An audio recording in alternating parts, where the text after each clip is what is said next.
What is the biggest problem in communication? You probably said listening. You're right. That's a big problem, but not the biggest. See, it's the problem that causes listening to be a big problem that is the biggest problem. And that is the importance of agreeance. Let me explain.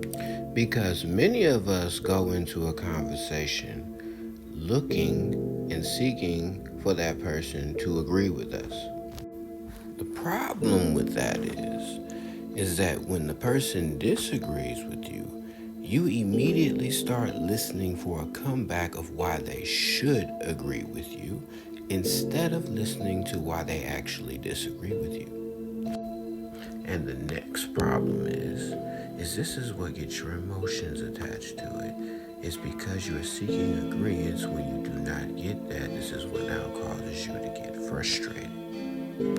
Which leads to the third problem with effective communication, is because you now are cut off from a lot of necessary effective communication because you get frustrated when people don't agree with you, you tend to only talk to people who agree with you already, which means you're not going to get any different perspectives for real. Don't believe me about these things? Well, you can even cross-check it. Because of this fact that most people are seeking agreement when they talk to you, the next time you're having a conversation, discussion, or debate about an issue with a person, test this out. Every time, look for things that they are telling you that you agree with and that you feel like they're right about, and try naming all of those things before you start speaking about how you feel, and see how well they're attentive to what you say. So instead of looking for agreement to what's usually your opinion, because we call it our point of view, but usually it's our opinion, look for respect. Because the irony of the whole situation is we typically don't agree with things that we hear people say unless we've already agreed with them in our own mind, and we already agree on the subject matter that they're talking about. Well, that's our point of view that we already own. Someone else just happens to say it out loud, and now that makes you feel a connection with this person that also lets off some dopamine and gives you a bit of a high. So in short, you typically don't agree with what anybody says unless you already agreed with it or were already on that thought track and path yourself.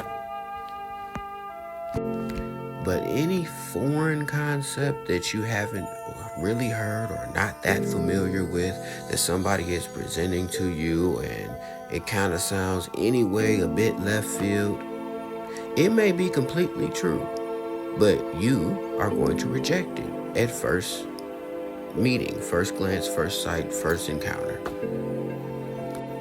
So in short, because most of us are like this, it would do you a great service to stop looking for people to agree with you, especially the older generation talking to the younger generation. Just tell them and get the message off. Stop trying to get them to agree with you in the moment. Because most of us have already had and will have this experience where we have been told some information, especially particularly by somebody older than us, that we do not get and we do not understand, and we cannot see it that way. But what they told us was the truth, and we refuse to agree. And then a lot of us, has happened many a times, the stuff we have refused to agree with, but then later on saw it that way.